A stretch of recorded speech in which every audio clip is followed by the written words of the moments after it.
Got a number of verses here. Giants are generally considered to be big people, of course. But when you think about it, we know that there were big animals, uh, historic ones, like everyday animals now, except really big. Tigers, giant sloths, dragonflies. I mean, just look at some of these things were unbelievable size. Uh, Giant snakes. I think there was Titanoboa, I think it was from northern South America, and alligators or crocodiles, giant critters. So it would stand to reason that there may have been a number of very, very large people. All right, we'll start with the Nephilim Oh, in, Savannah, a yellow piece of paper. in Genesis 6:4. So if we look at that, and this is in the pre-flood days. Well, we start at verse 1. When man began to multiply in the face of the land, and daughters were born to them, the sons of God saw that the daughters of men were attractive, and they took as their wives any they chose. Then the Lord said, My spirit shall not abide in man forever, for he is flesh. His days shall be 120 years.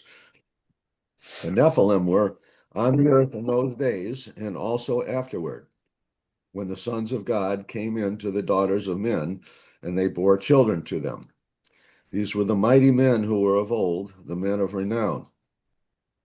The Lord saw that the wickedness of man was great in the earth, and that every intention of the thoughts of his heart was only evil continually.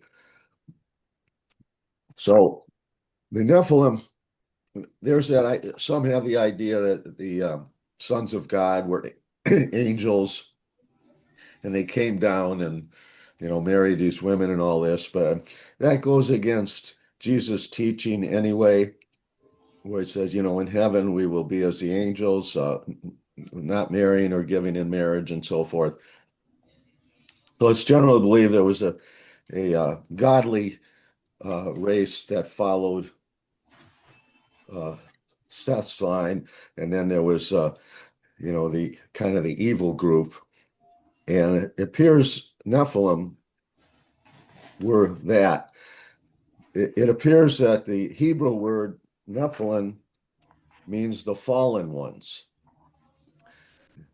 The Greek word is gigantes or giant. So they seem to go together. So we got the Nephilim, and of course the flood and so on. And we'll see other mention of them as we go along. So if we look at the Anakim, we can go to Numbers 13. A couple of these verses, I think I put the wrong one or the number here and there. I was a little zonked out on some of this, but Numbers 13,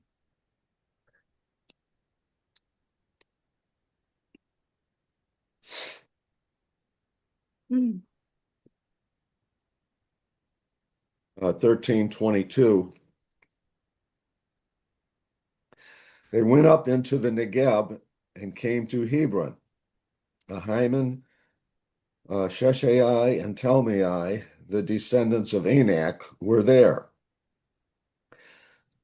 So the Anakim also seem to have been a race of giants, large people. And this appears that this was Anak, the Canaanite name, kind of regarding giants. So as we'll look, we'll see that the Moabite name, the Canaanite name, and one other was sort of the tribal name for some of these people. All right, then if we go down farther in 26, the spies are in there. No, that's not 26. 28. However, the people who dwell in the land are strong, and the cities are fortified and very large. And besides, we saw the descendants of Anak there. So they're described as being very large and fearful. They seem to have had some archaeological finds of some of these cities that could have had 40,000 people and walls, I don't know, 24 feet wide or something. So again, it appeared that there were giants in the land. And of course, 10 of the spies thought they couldn't handle it, but Joshua and Caleb Mhm. felt that they could. And then in, let's see, 32 and 33, so they brought to the people of Israel a bad report of the land that they had spied out, saying, the land through which we have gone to spy it out is a land that devours its inhabitants, and all the people that we saw in it are of great height. And there we saw the Nephilim, the sons of Anak, who come from the Nephilim, and we seemed ourselves like grasshoppers, and so we seemed to them. So there you see the Nephilim again. So they may have been some kind of descendants from them, but periodically we see these mentions of giants in the Old Testament uh, as we go along. Deuteronomy 9,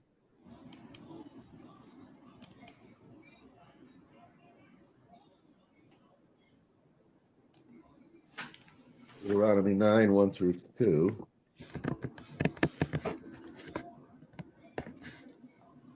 Sorry, I can't put them up on the screen, but they're in the Bible.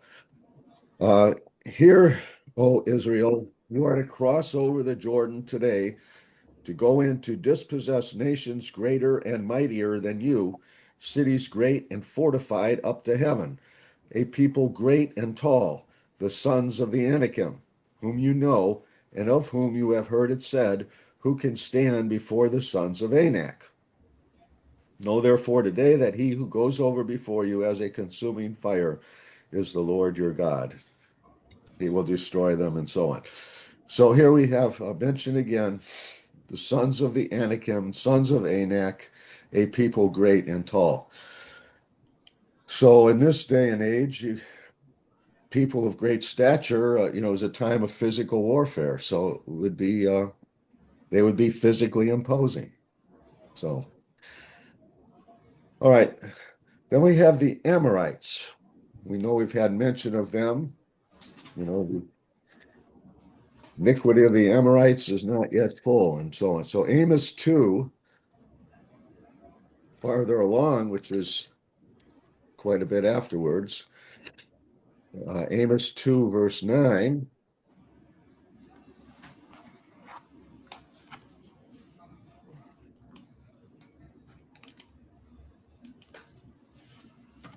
With Joel.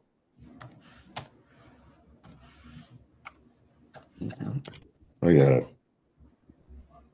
If you want to read it. Amos 2, verse 9, I got it. Yet it was I who destroyed the Amorite before them, whose height was like the height of the cedars, and who was as strong as the oaks. I destroyed his fruit above and his roots beneath. So he's recounting what was done here. But the Amorites were destroyed before them, strong as the oaks. Now the Rephaim, go back to Deuteronomy 2.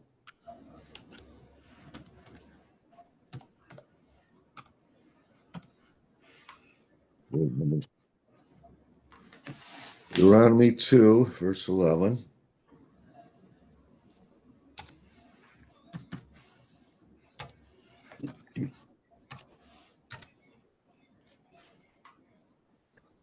So there's a number of people mentioned, and we'll kind of come back to them. We'll mention it again. Verse 10. The Eman formerly lived there, a people great and many and tall as the Anakim. Like the Anakim, they are also counted as Rephaim, but the Moabites call them Eman. So it appears that the Rephaim was more of an umbrella term Mhm. or a general term for giants. So some of these kind of relate to like a group of people or maybe particular individuals. Uh, Emim, who are mentioned there, a people great and many and tall as the Anakim. That word evidently means terror, 10 and 11. And then if we go down to 20, verse 20,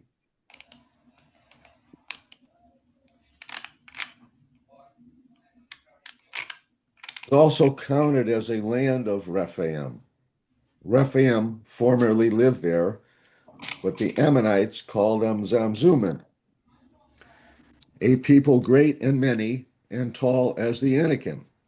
But the Lord destroyed them before the Ammonites, and they dispossessed them and settled in their place. So if you take that, as it says, like it is counted as a land of Rephaim, which may be a general term for giants. It's like it's a land of giants. But and the Ammonite word seems to be Zumin or Zamzumin, and they're from Ammon. All right,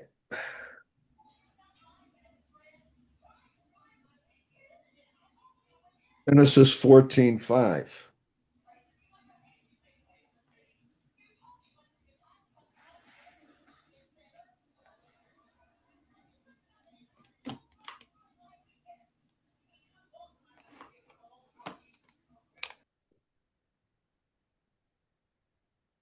This is when we have all those kings and making war and so forth.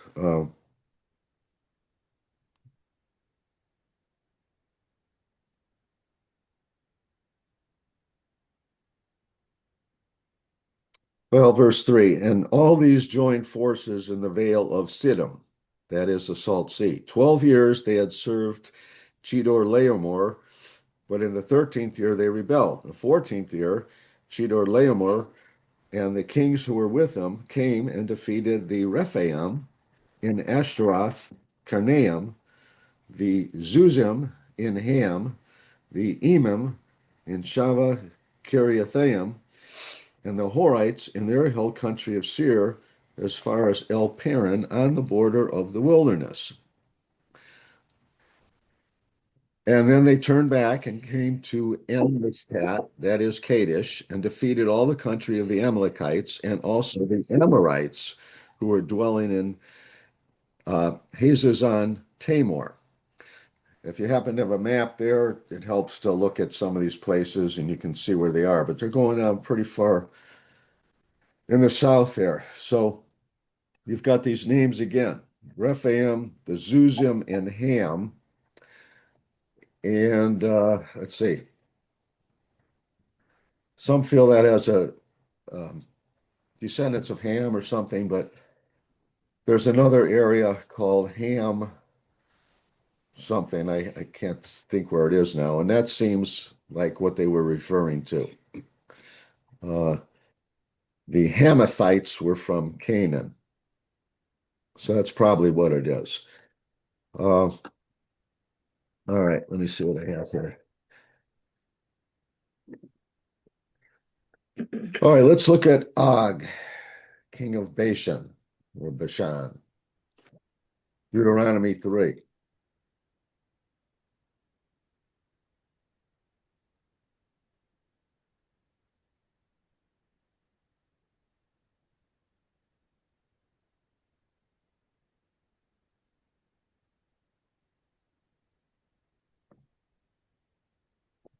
In verse 1 there,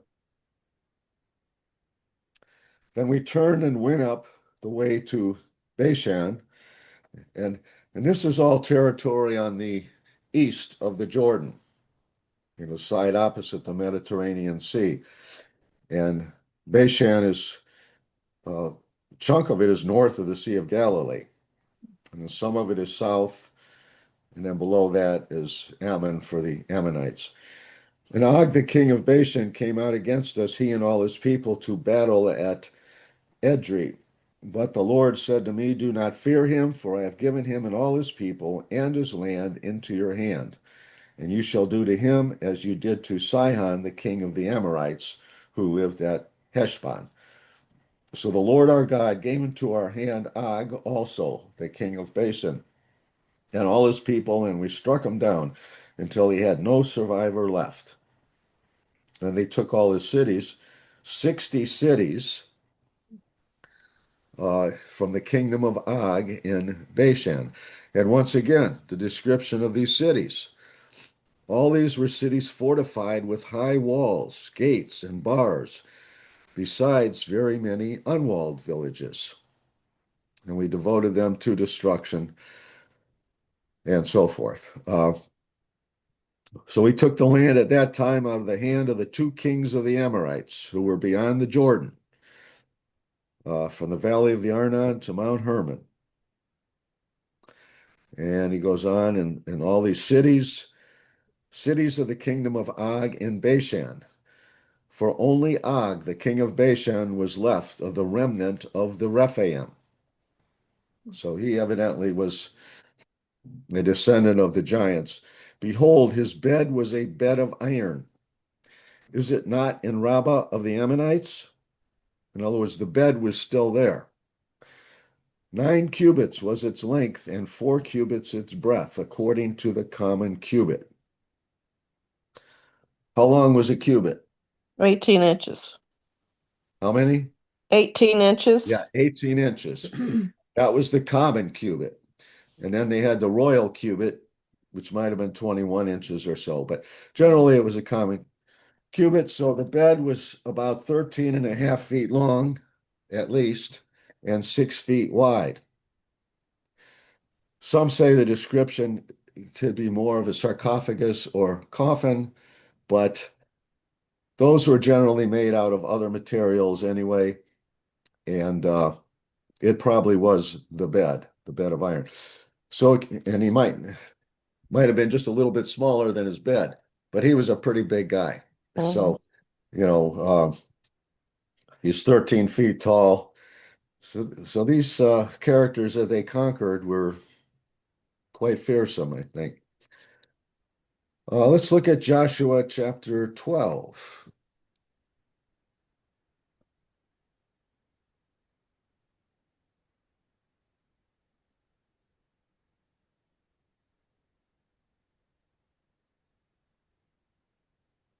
So these giants keep popping up, and Moses dealt with them and Joshua, and maybe that's how it was supposed to be, because um, Joshua chapter 12. Uh, Verse 6, just talk about some of the fightings there. And the Lord said to Joshua, do not be afraid of them, for tomorrow at this time I will give over all of them slain to Israel. You shall hamstring their horses and burn their chariots with fire. And that's what he did, is they're conquering them. So it goes on there, descriptions of the burnings and all this. Joshua he left nothing undone of all that the Lord had commanded Moses. So in verse 12, let's see.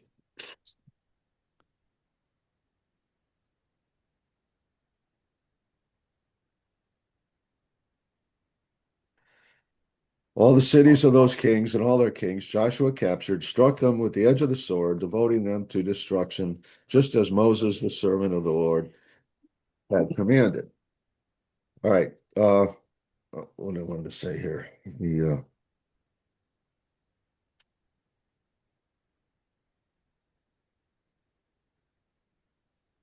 Okay, we got 4 and 5. Yeah, verses 4 and 5 I wanted there. And then yeah, 13, 12.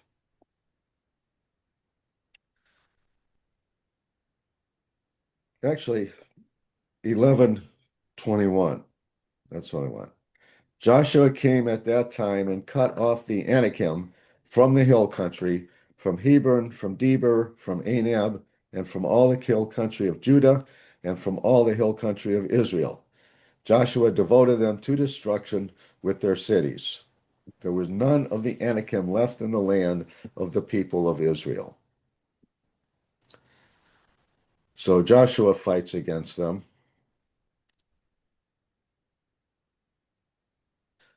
Only in Gaza, in Gath, and in Ashdod did some remain.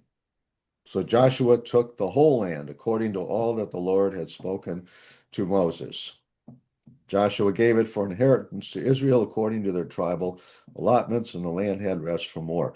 So Joshua is fighting against these, and the bulk of the Anakim were out of the land, except Gaza, Gath, and Ashdod. What people lived there?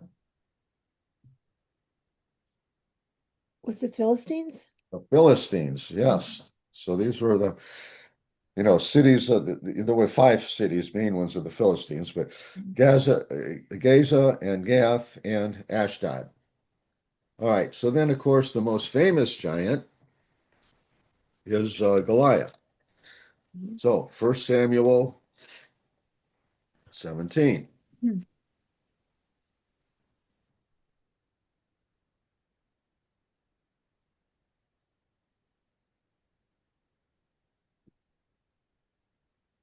So the Philistines are gathering for battle with Israel in the valley of Elah, and they draw up in line against the Philistines. And the Philistines are on the mountain on one side, and Israel is on the mountain on the other, and the valley in between them. All right, somebody want to read 4 through 11? 1 Samuel 17, 4 through 11. Anybody? 1 Samuel 4, 11. Okay, then a champion came out from the armies of the Philistines named Goliath from Gath, whose height was 6 cubits in a span. And he had a bronze helmet on his head, and he was clothed with scale armor, which weighed 5,000 shekels of bronze. He also had bronze greaves on his legs, and a bronze javelin slung between his shoulders. And the shaft of his spear was like a weaver's beam, and the head of his spear weighed 600 shekels of iron. His head shield carrier also walked before him. And he stood and shouted to the ranks of Israel and said to them, why do you come out to draw up in battle array? Am I not the Philistine and you the servants of Saul? Choose a man for yourselves and let him come down to me. If he is able to fight with me and kill me, then we will become your servants. But if I prevail against him and kill him, then you shall become our servants and serve us. Again, the Philistines said, I defy the ranks of Israel this day. Give me a man that we may fight together. When Saul and all Israel heard the words of the Philistine, they were dismayed and greatly afraid. Okay. So we can see Goliath is challenging them, and he's got his weapons of war of great, great size. So it appears he was 6 cubits in a span, probably about 9.5 feet tall. The cubit is the elbow to the middle finger there, and the span is the hand span. So probably around that size. And given the weight of the armor and everything else, he had to be a pretty big fellow of great strength. And of course, we know David comes out and ultimately kills Goliath. And what did he kill him with? His own sword. Well, before that, He what did he hits him kill? with a pebble. Pebble knocks him down. Yeah, the smooth stone that he took. How many did he take with him? 5. 5 stones, right. Mhm. And he used the one, and did he throw it? No. What did he use? Sling. Sling, yeah. He was probably very, very adept, had a lot of practice with that. And of course, he had great courage as well. And then he hits him in the forehead. He goes down. He cuts off his head with the sword and so forth. So this starts his rise to prominence, but he had the courage and the Lord was with him. So anyway, Goliath, he was from where? Gath. Gath. Goliath of Gath. All right, then we have this other group, 4 Philistine giants. So if we go to 21:15, 1 Samuel 21:15. Second Samuel. Second Samuel. Is that what it is? Did I get it wrong? That's what you've got written down as second Samuel. Oh, yeah, sorry. 2 Samuel 21:15.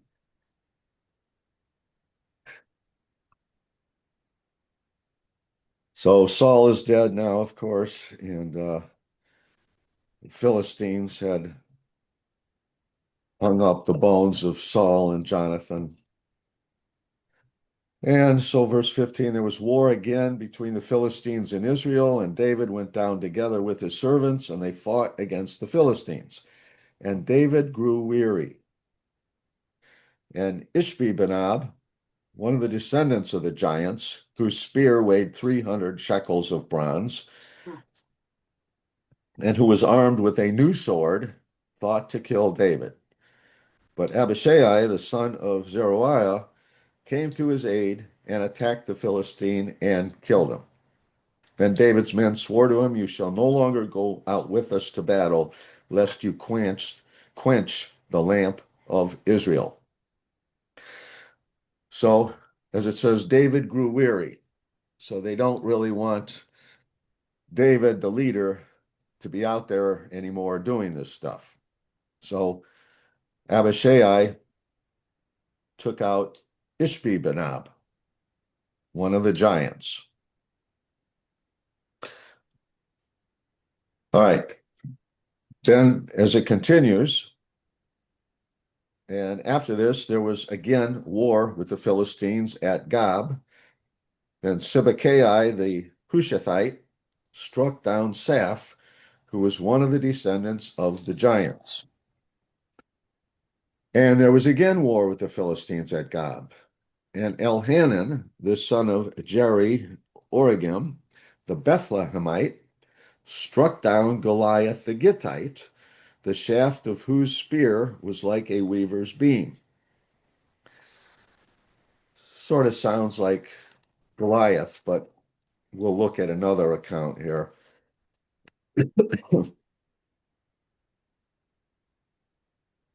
So then those three were struck down, and we have these mighty men of David, tremendous warriors who took them out. And there was again war at Gath, where there was a man of great stature who had 6 fingers on each hand and 6 toes on each foot, 24 in number, and he also was descended from the giants.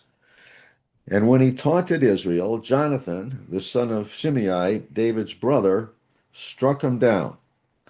These 4 were descended from the giants in Gath, and they fell by the hand of David and by the hand of his servants.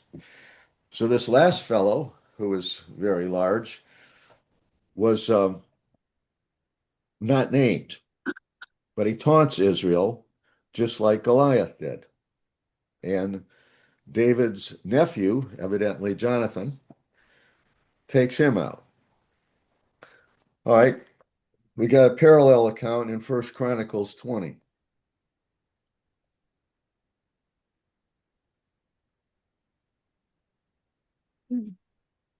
First Chronicles 20.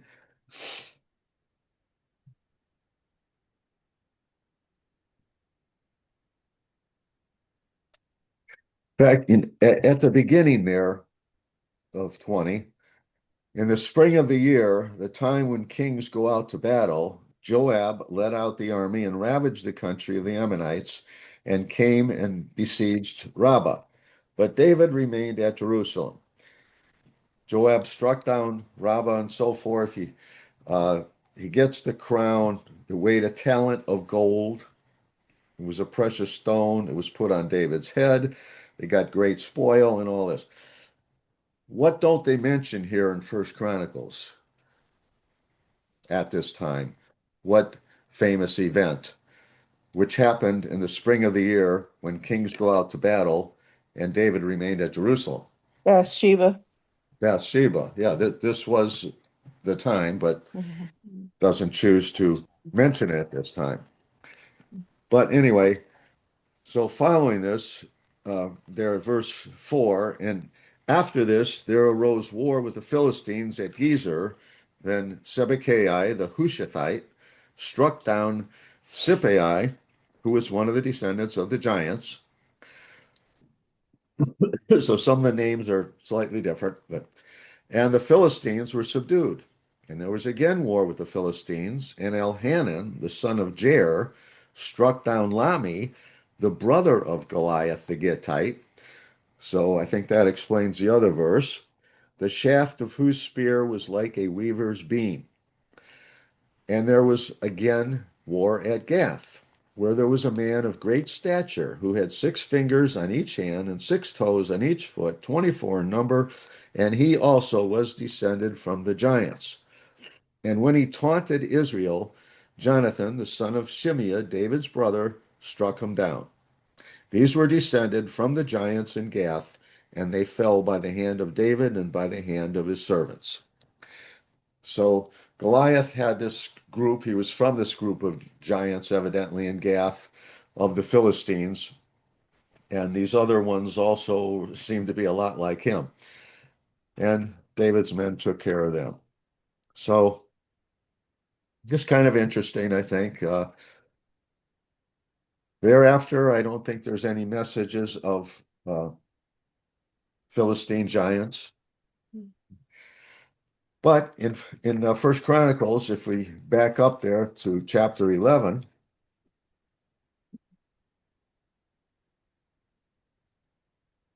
23,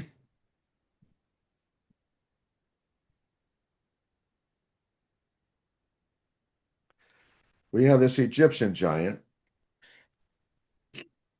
And actually, verse 20,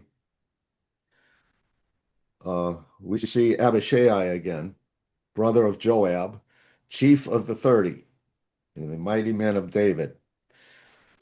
And he wielded his spear against 300 men and killed them, and won a name besides the 3.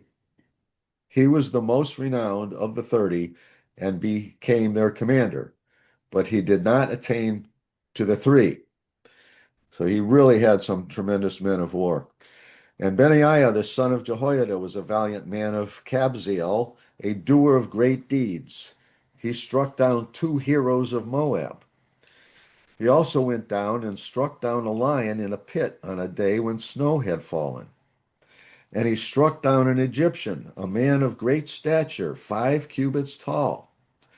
The Egyptian had in his hand a spear like a weaver's beam.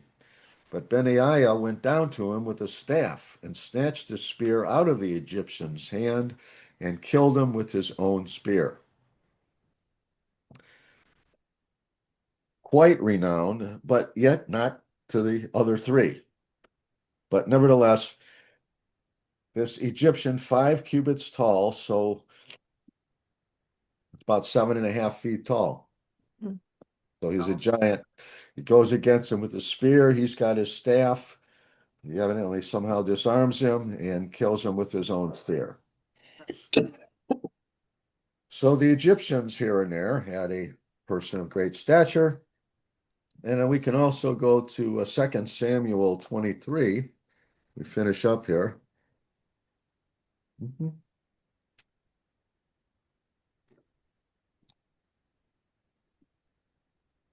2 Samuel 23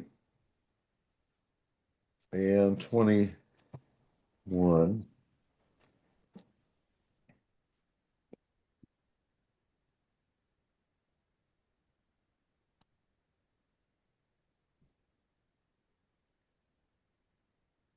Or verse 20, again, very similar here. Benaiah, the son of Jehoiada, was a valiant man of Kabzeel, a doer of great deeds. He struck down 2 Ariels of Moab. He also went down and struck down a lion in a pit on a day when snow had fallen, and he struck down an Egyptian, a handsome man. The Egyptian had a spear in his hand, but Benaiah went down to him with a staff and snatched the spear out of the Egyptian's hand and killed him with his own spear. So again, he was renowned. So another account. I don't know, they throw in an account of his looks there, Egyptian, but he must have been a dominant fellow, being of great size and a warrior with the Egyptians. So just kind of interesting there.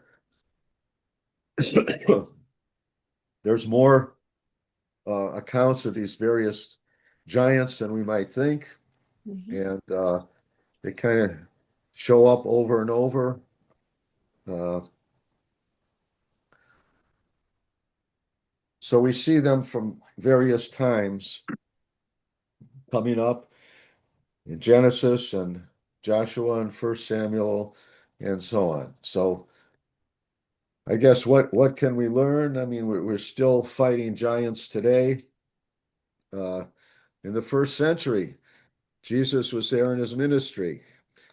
They weren't fighting giants that we know of, but they were fighting demons, spiritual enemies. And just as Joshua and Caleb did, we have to believe in the Lord and trust him and deal with the giants that are in our lives. So just some points there about them all. We're almost out of time here. Well, we got left. Seconds. We got seconds left. So, Thanks, Mark, for everything. if anybody, so hopefully we got something out of it anyway. And